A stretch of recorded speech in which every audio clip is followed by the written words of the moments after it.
श्रीगुरुभ्यो नमः हरि ओम् ॐ सहनावतु सहनो भुनक्तु सह वीर्यङ्करवावहै तेजस्विनावधीतमस्तु मा विद्विषावहै ॐ शान्ति शान्ति शान्ति. So yesterday we saw what is cleaning yourself, like relieving yourself, brushing yourself, etc. Then you take proper bath. Then during the bath, you also do this mantra snana. We'll come to that again later. We will revisit it again. So now that is done. Okay. After that, these are the base a realized one will do. This is the one you should be doing actually. This is the proper activity. Sad achara. Okay. But instead of that, we are doing the physical and mental activity. So that is what is said here. Now, if this is the right activity, how do I perform? For that, he will start the method of understanding the truth later. Now, this is just the preface, groundwork. What is the real activity, proper activity, to show that he is giving the groundwork. Okay. Now, sandhya. The next activity is called a sandhya. Sandhya means sandhyavandana. There is a morning, there is a oblation called, there is a practice called sandhyavandana. Sandhyavandana.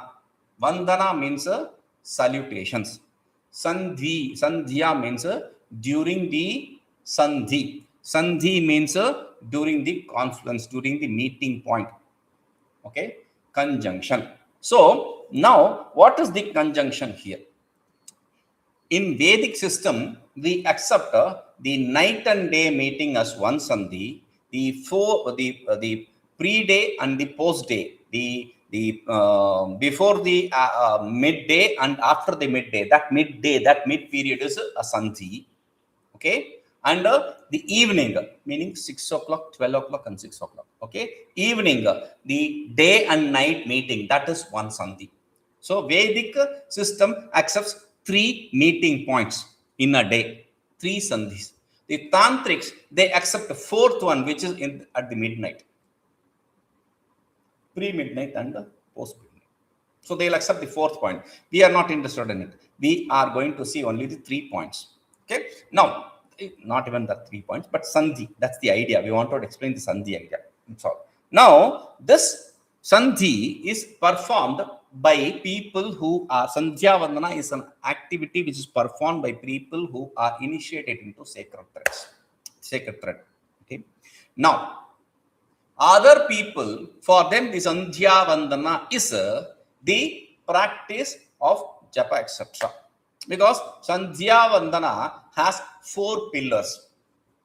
Sandhyavandana, the practice of sandhyavandana has 4 pillars.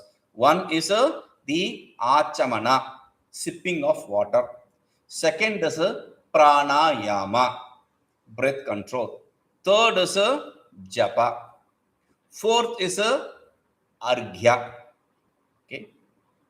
Now, those 4 activities are done here. We have already done the ācamana as aghamarshana, purifying the internal things, essence organs. The internal. Agha marshana. Agha means sin. Marshana means removal of sin. Where does sin happen? Not on your body, inside, right? So that is done. Then the sandhyavandana, another aspect is pranayama. That also was done.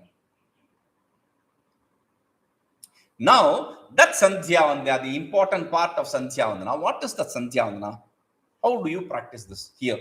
So it is said, layavikṣepayoḥ sandhau manastatra nirāmiṣam sādhito yena mukto nātra saṃśayaḥ. This is a very beautiful shloka. If you don't understand this shloka, you are going to be an idiot.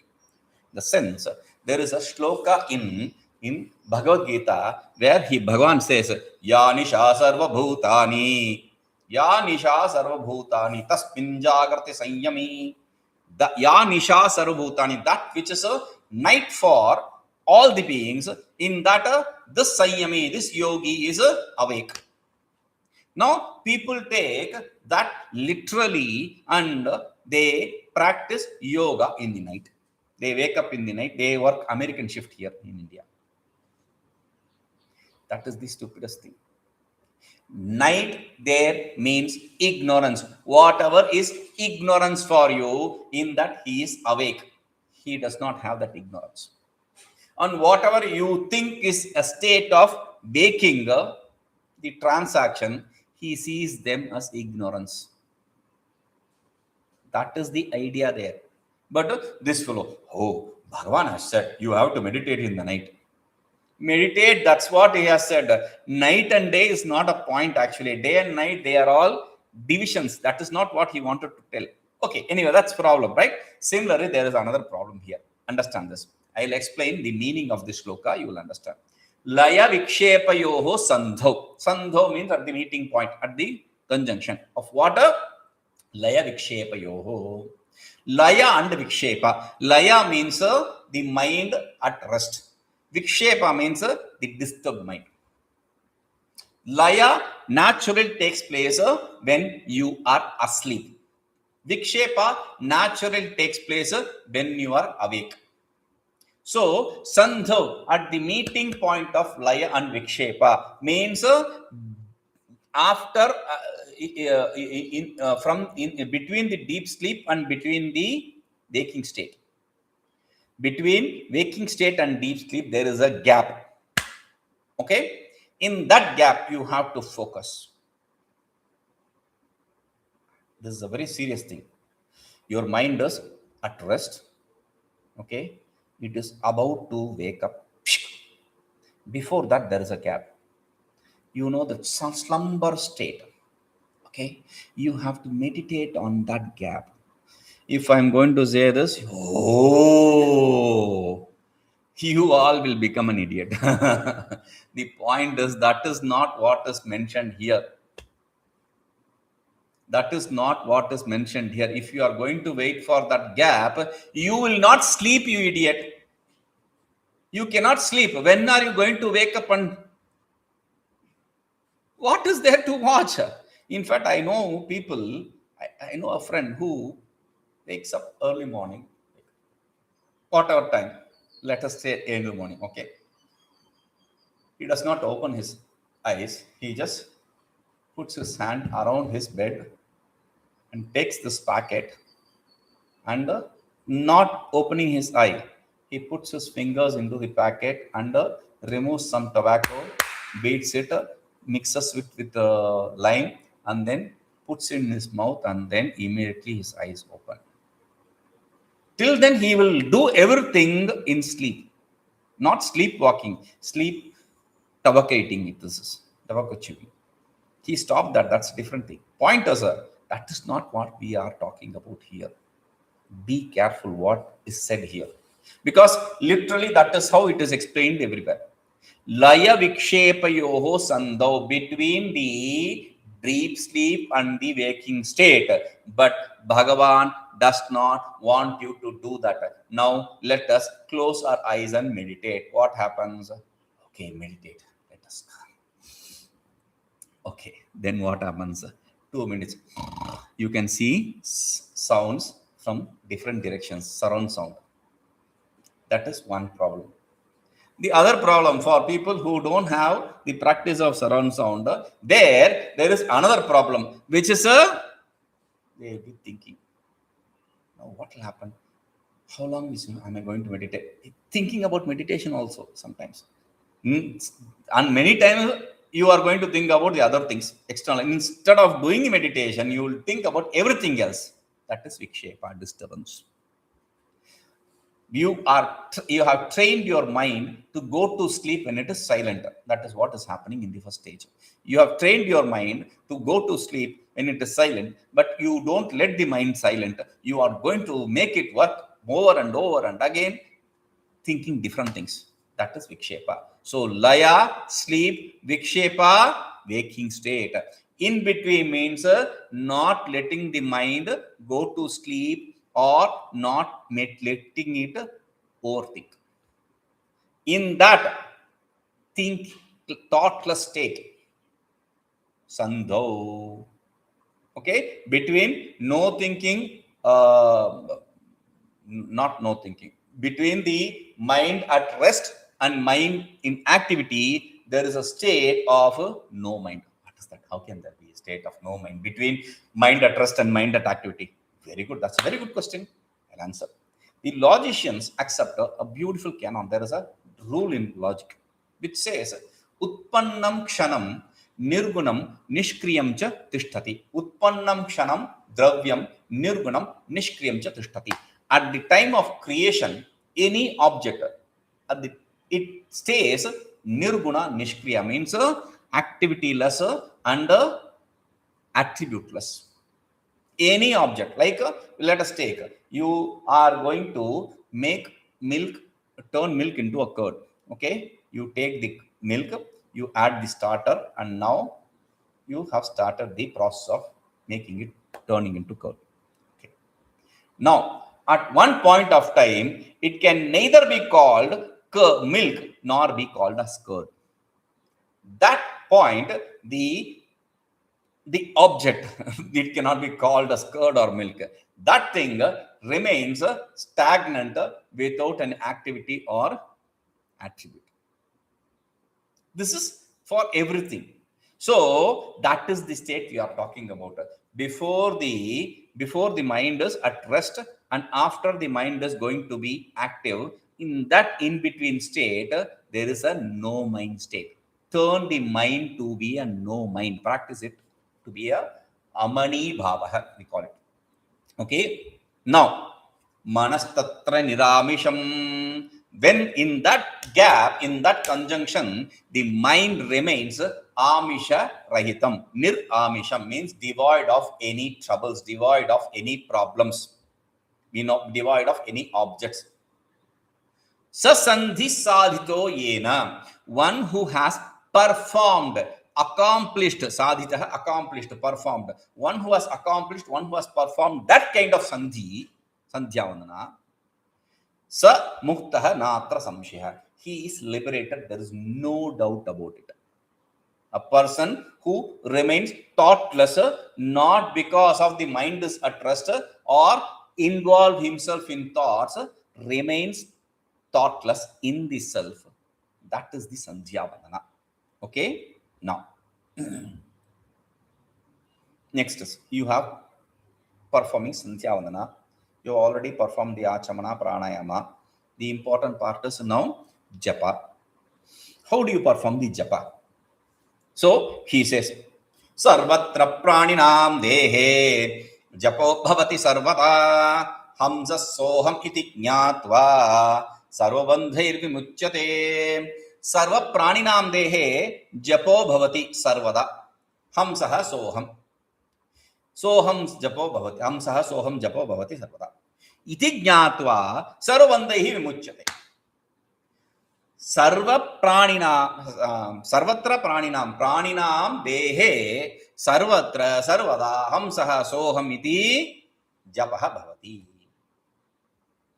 In all the beings, prāṇināṃ dehe, in all the beings,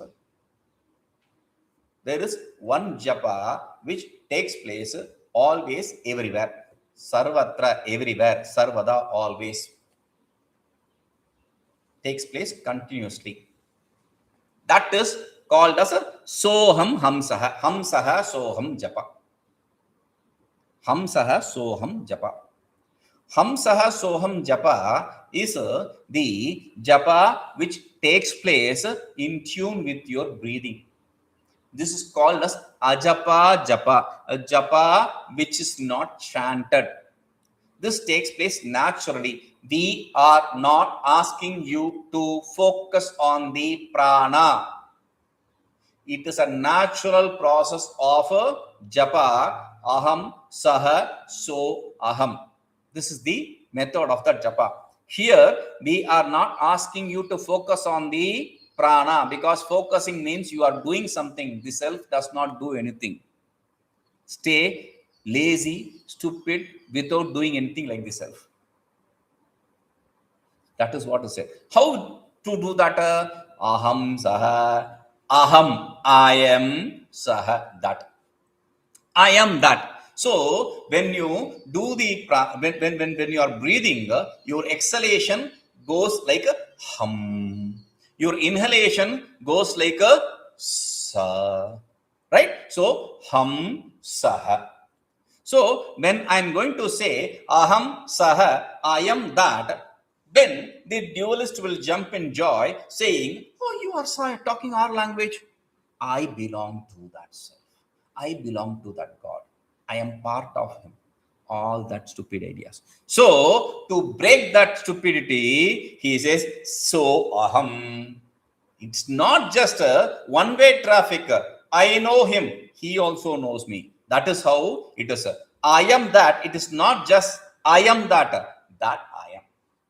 He is me. I am him. He is me. There is an identification of the individual and absolute in both the sides. There is no duality of any kind. You cannot insert any duality here. So, bhavati, that kind of japa, that kind of chanting takes place continuously. I am that I am. Now, iti jñātvā, knowing this japa, knowing this identity, sarvabandhairvimucyate, one becomes liberated from all the bondages. It is not knowing that pranayama as a japa or knowing that pranayama in the form of haṃsaḥ, you are not going to be liberated. You have to understand the identity between the individual and the absolute and individual in both ways. Meaning there is no both ways. Actually, that understanding there is only the self. Only by that iti jñātvā, only knowing that you will become liberated from all the bondages. Okay. Now the japa is also done. After japa, your arghya pradana, which is a tarpaṇa, that is to be done. Okay. Now tarpaṇa means pratarpaṇe, to satisfy. So you have to when you worship God or the guru or the rishis, you do an act of satisfaction to satisfy them. So in the mantra shastra, you take the water and chant and give tarpaṇa, they call it. Throw water or different things. They have set of different things. That is tarpaṇa. Okay. You invite someone for food. You tell them, please have food with trupti until you are truptaha, until you are satisfied. Have food. These are all the colloquial ways of saying. Now, here, what is that satisfaction? Tarpaṇaṃ svasukhenaiva svendriyāṇāṃ pratarpaṇam manasā ālokya svayamātmā prakāśate. Tarpaṇaṃ svasukhenaiva svendriyāṇāṃ pratarpaṇam manasā ālokya svayamātmā prakāśate. Beautiful. So he says, svendriyāṇāṃ, one's sense organ, svasukhenaiva. It is not one's bliss. That can be explained as one's bliss. Svasukha, swarupa sukha, inherent bliss, which is the self, bliss of the self. Self is of the nature of bliss. Ānando Brahma, Ānandam Brahmeti Vyajanāt. He understood the Brahman to be Ananda. And Satyam Jnanam Anantam Brahma. Anantam means unlimited. Unlimited means Anando Ananta. Because it is said, Yo vai bhuma tatvai sukham nalpe sukham asti. That which is absolute is bliss. There is no happiness in the limited. So the self is Satchit Anandaha. We know Satchidanando Brahma. Satchidananda Brahma. The Brahman is Satchit Ananda. Brahman is bliss. So Swarupa Sukhena, in the inherent nature of bliss, in that alone, eva, in that alone, pratarpaṇam, you have to make it satisfied. The sense organs means immerse the sense organ, leave the sense organ, destroy the sense organ by immersing them in the self. There is a story here. There is this Vivekananda, a disciple of Ramakrishna. So he is the one who is very famously known among the other disciples. He is the one who went abroad. So that is the connection probably. Now, the thing is, Ramakrishna is a illiterate person.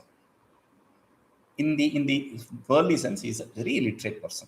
And in the worldly sense, Vivekananda is a very literate person. He comes from a brainy background. So when he met Vivekananda, Ramakrishna Paramsa, he didn't take it very seriously actually. He was going to. Very late at his life, he understood what Ramakrishna is, what the truth is. What truth is means how to understand it. Anyway, that's a different story. Now, I'll tell you one story there. Ramakrishna Paramsa asked Vivekananda, what will you do when you are in front of the ocean of bliss? The idea of Buddhism and all that have corrupted the brain of Vivekananda. Because he was saying this till the end. I'll be at the gates of liberation till the final person gets liberated. This Buddhist idea, not our traditional idea. Okay. He said it till the end. Now, this Ramakrishna Paramsa, this illiterate old man, he asked, what will you do? And for that, this smart Alec, Vivekananda, he says, Naren, then he was Naren, he says, I will take a dip of that. I'll stand in the shore and take a dip of that absolute bliss. The old man was laughing, not smiling at him, laughing and says, if you take a dip, you become that. How will you remain on the shores? That is the kind of literacy we are talking about.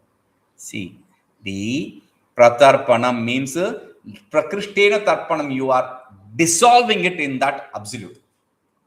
Now, tarpaṇaṃ manasā mana ālokya. That is the tarpaṇa, which is manasā mana ālokya. By the mind, seeing the mind. By the mind, seeing the mind means by the mind, understanding the nature of mind, because you cannot use anything to see the mind. You can use the mind only to understand the mind, dissect the mind. So, by understanding the nature of mind, ālokya, āsamantāt ālokya, to see, local darshani, to see completely. Its inherent nature. There is nothing called mind. By seeing that, ātmā svayamātmā, when you destroy that, because when you see naturally what happens, the mind does not have an existence. So, what remains is the substratum ātmā. And what happens to that ātmā? You are not going to see that. You are not going to experience that. Svaprakāśate, it is self-effulgent, it shines naturally. Okay? Then next, you have performed the sandhya, all the acts of sandhya. Now, there is the act of samidha dana for the brahmacharis and agnihotra for the grahasthas.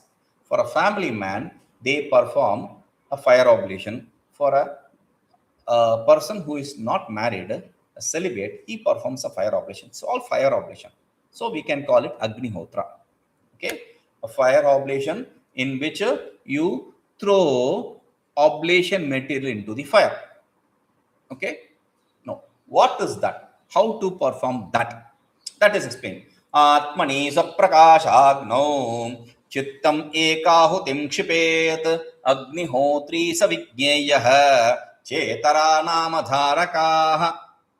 ātmani svayamāprakaśāgnau cittam ekāhutiṃ kṣipet agnihotri savijñēyah itaraha namadharakāh. So he says, svayamāprakaśāgnau ātmani, in the fire of self-effulgence. In the fire of self-effulgence. See, when you say fire, there are two things you understand from fire. One is the light, the other is heat. So now we are talking about the light property of the fire. In the fire of self-effulgence, what do? You use the heat.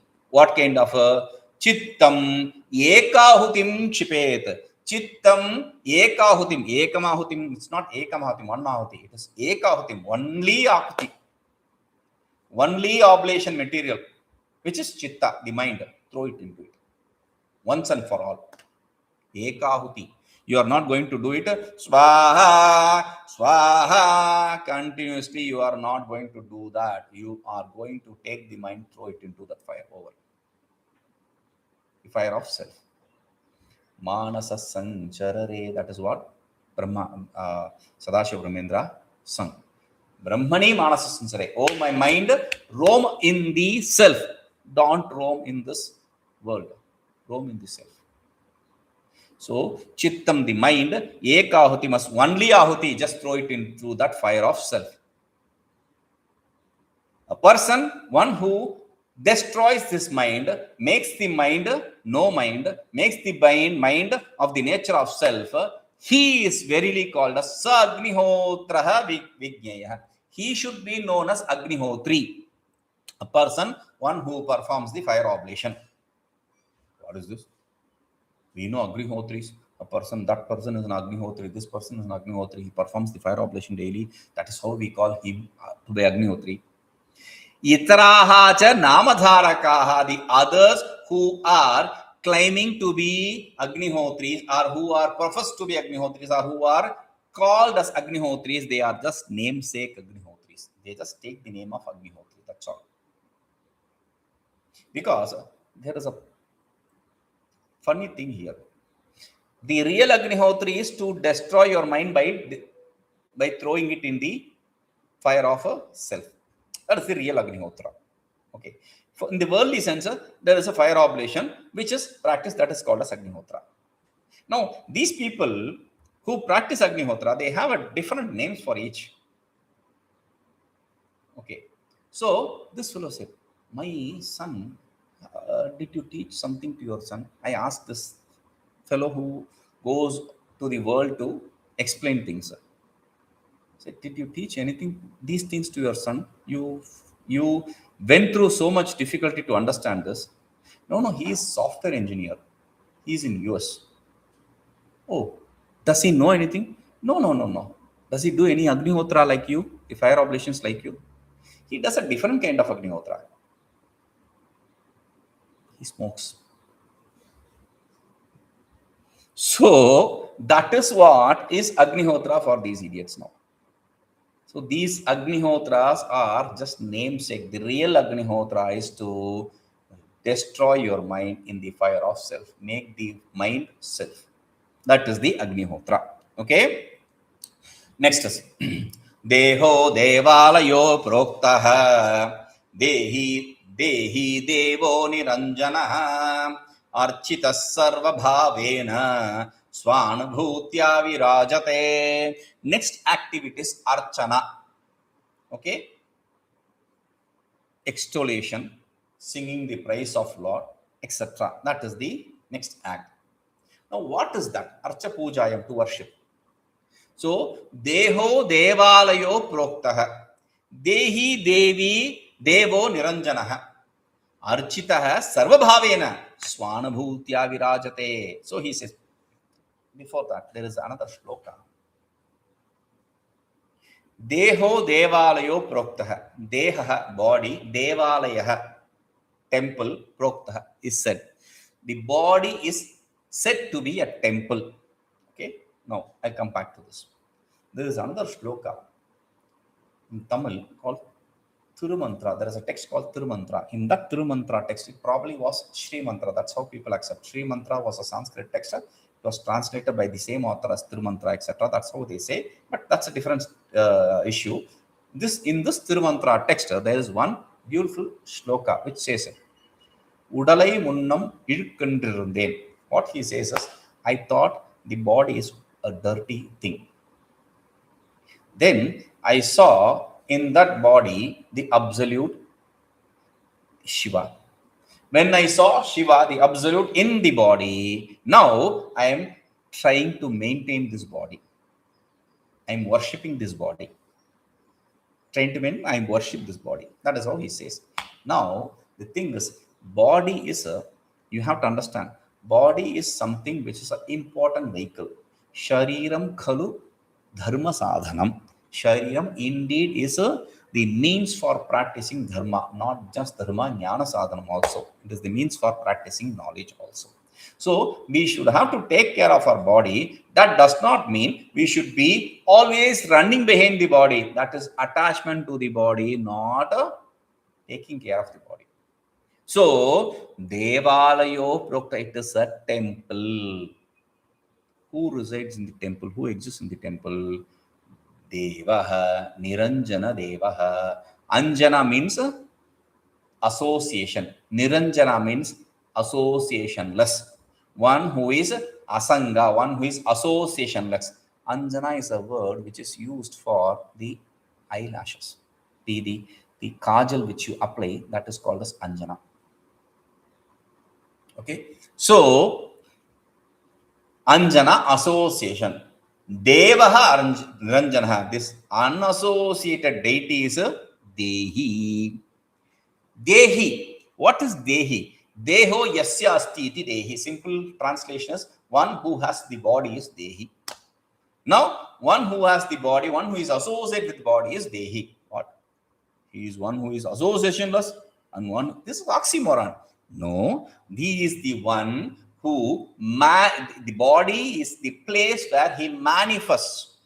In the body, there is a place called mind. In that mind, that is a place, small space of the size of the thumb.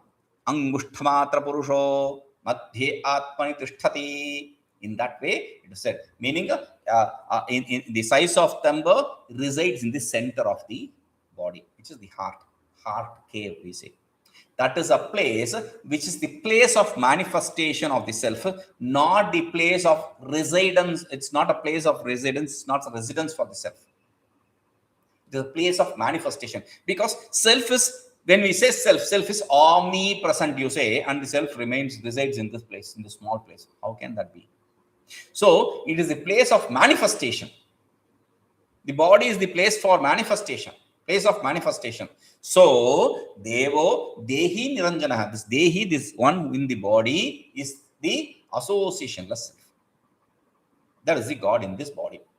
That is why Bhagavan in Gita says, Kshetrajñam chapi mam vidhi sarvakshetreshu bharata. Kshetrajña, the one who resides in the kshetra, the body, know that to be me in all the embodiments, in all the bodies. I am the kshetrajña, I am the one who is embodied.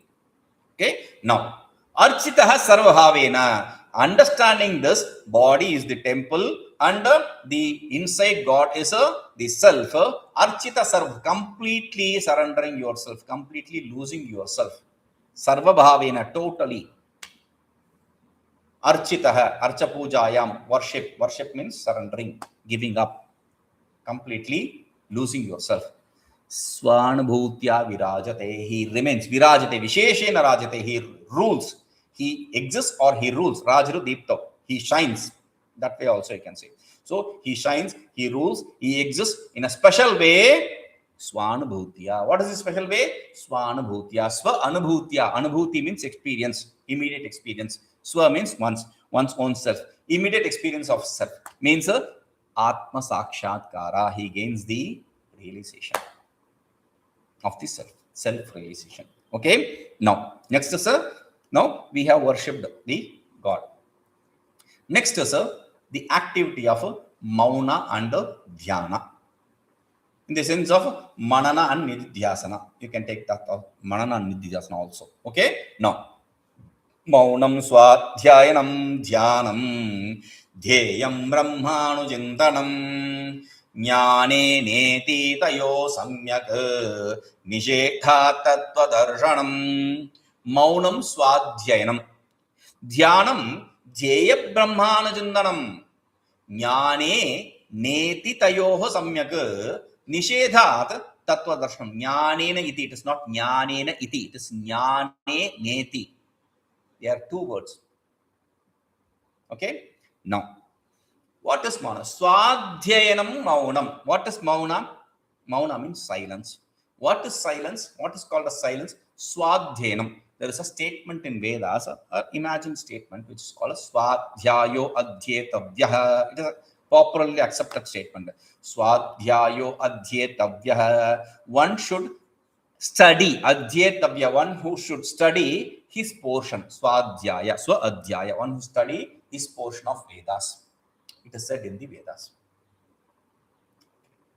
His branch of Vedas. In Yoga Shastra, etc., the japa, etc., also as the mantra, chanting the mantra, that is also accepted as swadhyaya.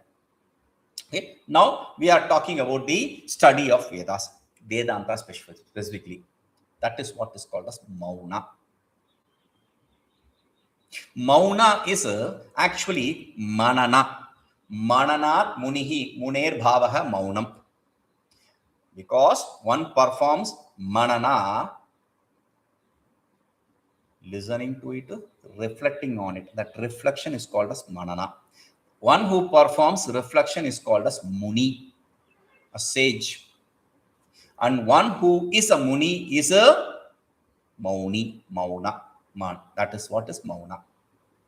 Okay, so one who performs silence means one who performs inquiry into the self, reflecting on the self. And after that, dhyanam, meditation is a contemplation. Nididhyasana, dehe chintayam, that's the root word.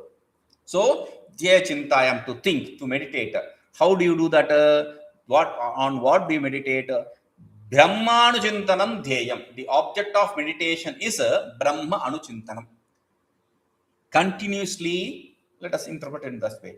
Continuously meditating on the self. But Brahma anuchintanam, dheyam is Brahma. Object of meditation is Brahma. But anuchintana means, anu means paschat, afterwards. Chintana means thinking. Thinking afterwards. Thinking afterwards means after listening. Where is listening said? Mauna. Swadhyenam. So, but you said it is reflection. You didn't say it is listening. While listening, you don't keep quiet. You just don't listen. You also reflect. So, when we say reflector, it also means there is a shravana taking place.